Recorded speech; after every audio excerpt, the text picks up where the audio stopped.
ya kemanusiaan begitu. Ya, dengan akal yang dikurniakan Allah Subhanahu wa taala, mereka mampu berfikir.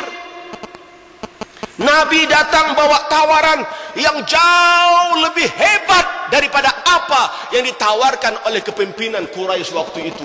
Nabi menawarkan surga. Wow.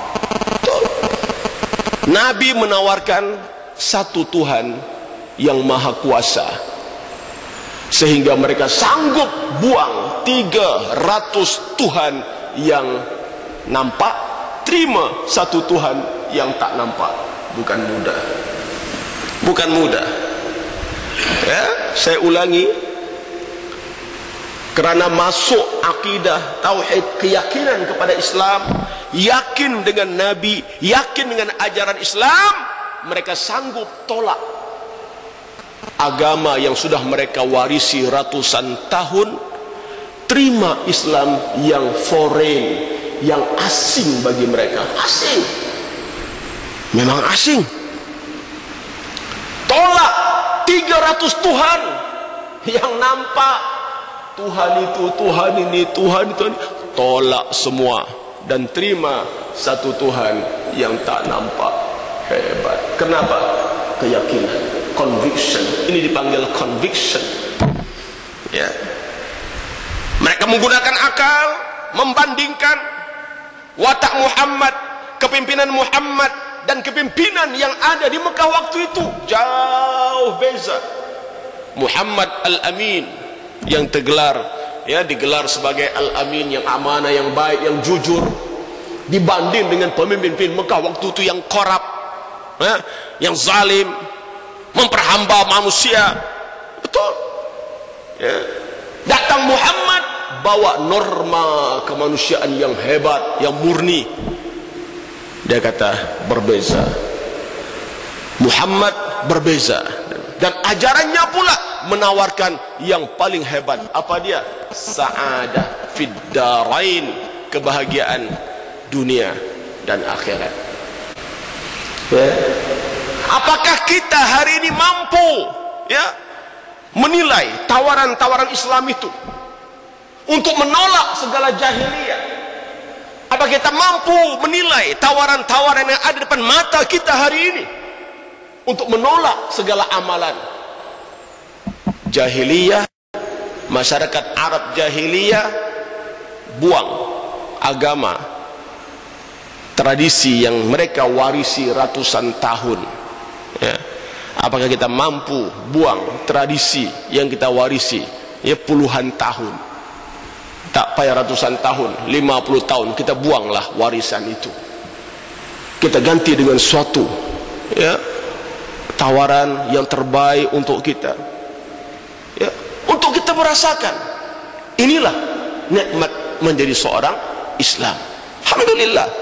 Ya, pengalaman saya dalam gerakan dakwah ini, inilah julung-julung kali peluang kita untuk berdakwah terbuka kepada non-muslim zaman ini. Ya, saya 15 tahun di UIA, bersyarah di dewan kuliah. Memang ada pelajar saya Cina, ada India, tak ramai lah, tak ramai. Lepas tu saya pergi masjid surau. Di masjid semua orang Islam, di surau semua orang Islam. Tapi dalam senario dakwah hari ini berbeza. Saya berdakwah depan Cina, depan ribuan Cina, depan ribuan India. Kita bercakap tentang Islam. Hebat. Ini peluang kita. Dan mereka buka telinga, buka mata dengar. Akhirnya mereka mengaku. Ya, puluhan tahun mereka hidup berkawan dengan orang Islam, tak kenal Islam. Hanya berapa tahun mereka berkawan dengan kita, kenal Islam. Alhamdulillah. Ini peluang. Tawaran yang kita berikan hebat, dan mereka mampu. Masyarakat Arab yang disebut jahiliyah tadi, sebab itu saya sebut awal-awal, jahil itu bukan kerana mereka tak erti membaca, tak erti menulis, tak erti mengira. Jahil kerana mereka tak kenal Tuhan, itu saja. Tak kenal hukum Tuhan, tak kenal Al-Quran. Tapi bila mereka terima, mereka yakin, mereka lah ya pelopor Al-Quran. Mereka lah ya yang membawa Al-Quran ini ke seluruh dunia, ke serata dunia. Kenapa? Mereka mampu berfikir. Saudara sekalian, wa ma arsalnaka illa rahmatan lil alamin. Kami tidak utus engkau ya Muhammad melainkan sebagai rahmat bagi seluruh alam. Saya ya merasakan rahmat yang paling besar yang kita terima dengan Islam ini. Apa dia? Islam telah merubah kita ya, menjadi manusia mulia dengan Islam. Ya, saya tak terbayang bagaimana kalau kita tak terima Islam. Sampai sekarang Tuhan apa kita sembah ya. Orang Melayu kalau tak terima Islam sembah apa? Mambang tanah, mambang air, mambang angin. Itu dalam filem Piramli itu. Ingatkan filem tu free kah? Tidak. Itu ya critical, ya social critics. Itu kritik sosial yang paling halus. Ya, budaya waktu itu. Nak kuat puja mambang. Nak kebal puja mambang. Ya, mambang angin, mambang tanah, mambang air. Betul. Ini amalan Melayu. Ya, dulu-dulu orang tua-tua kita dulu, walaupun setelah Islam masih begitu. Nak buka kebun, puja dulu mambang tanah. Nak turun ke laut, puja dulu mambang laut. Betul bang? Ya, mujurlah waktu tu kita tak jadi angkasawan. Tidak, kita puja dulu mambang di awan. Saudara sekalian, ada pula nama tempat mambang di awan ya. Saudara, mari ya, atas roh rahmatan lil alamin, selesai kita tegakkan rasa bangga dengan Islam, insya-Allah. Ya, terima dari Islam ya, ada sesuatu yang bukan hanya perlu kita pahami, tapi insya-Allah ya, kita hayati dalam kehidupan kita. Dan selebihnya kita lah pewaris Al-Quran ini. Jika sahabat-sahabat dahulu ya berjaya melakukan yang terbaik untuk menyebarkan Islam, kita bertanya dalam diri kita, apakah yang kita lakukan insya-Allah untuk memastikan kesinambungan Islam ini dapat dirasakan oleh generasi akan datang. Mungkin kita tidak berdakwah keluar, tapi dakwah dalam diri kita, dalam keluarga kita, anak-anak kita. Hari ini disebut sebagai zaman kebangkitan. Betul, ini zaman kebangkitan. Tapi apa sumbangan kita? Mana anak kita? Mana cucu kita? Mana keluarga kita dalam era kebangkitan ini? Ya, sambutan tahun baru di Shah Alam contohnya, ya lebih 100.000 ya, orang berhimpun bersama dengan para ulama kita, ustaz kita, ya menyambut tahun baru dengan Asma'ullahul Husna, dengan zikir, dengan launan takbir, dengan doa. Ini kebangkitan.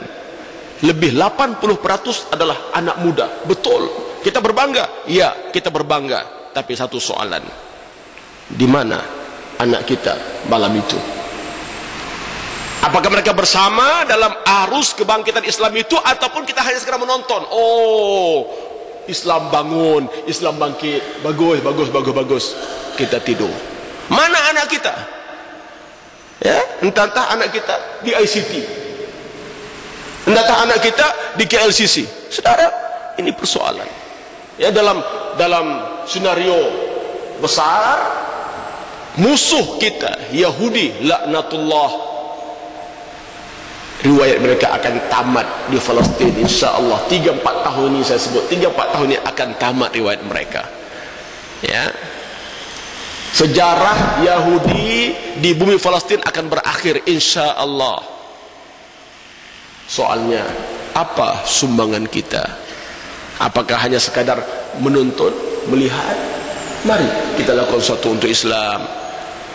Jadilah sebahagian dari penggerak Islam, walaupun dalam unit kecil. Apa? Keluarga, gerakkan istri kita, gerakkan anak-anak kita, gerakkan menantu kita, gerakkan pak mertua kita, gerakkan ipar dua kita, gerakkan mereka untuk bersama dengan Islam, insyaallah. Ya, kita tak mampu buat seperti Tariq bin Ziyad menyeberangi lautan bawa Islam ke Spanyol. Tak mampu kita. Saya tak mampu buat itu. Saya tak mampu jadi seperti Sa'ad bin Abi Waqqas menyeberangi lautan Sahara, lautan padang pasir bawa Islam sampai ke China. Saya tak mampu. Istri saya mampu. Anak saya mampu, insyaallah. Dan saya akan ditanya depan Allah Subhanahu wa taala, apa yang saya lakukan untuk memastikan anak istri saya bersama dengan Islam. Ya ayyuhalladzina amanu qu anfusakum wa ahlikum nar. Hai orang beriman, selamatkan dirimu dan keluargamu dari api neraka Allah. Ya, sedikit perkongsian malam ini mudah-mudahan bermanfaat ya untuk kita ya. Mungkin dia mengulangi balik ya beberapa fakta, beberapa poin yang pernah saya sebut atau pernah disebut oleh ustaz-ustaz yang lain. Alhamdulillah, pengulangan itu memperteguh keyakinan, insyaallah. Ya, semoga Allah berkati majlis kita. A'udzubillahi minasyaitonirrajim. Bismillahirrahmanirrahim. Ya Allah, berkatilah majlis kami, ampunkan dosa-dosa kami, tunaikan hajat kami ya Allah, mudahkan urusan kami, lapangkan dada kami, luaskan rezeki kami, sembuhkan penyakit-penyakit kami, sembuhkan yang sakit di kalangan kami ya Allah. Ya Allah, ya Tuhan kami, campakkanlah rasa kasih, sayang, cinta di hati kami terhadap Rasulmu Muhammad sallallahu alaihi wasallam. Masukkan rasa kasih, cinta di hati kami untuk beramal dengan Islam ya Allah. Jadikan kami hamba-Mu yang taat, mengerjakan ibadat, menjauhkan maksiat, dan beroleh syafaat bukan hanya kesenangan hidup di dunia tapi di akhirat. Rabbana atina fid dunya hasanah wa fil akhirati hasanah wa qina adzaban nar. Walhamdulillahi rabbil alamin. Assalamualaikum warahmatullahi wabarakatuh. Takbir.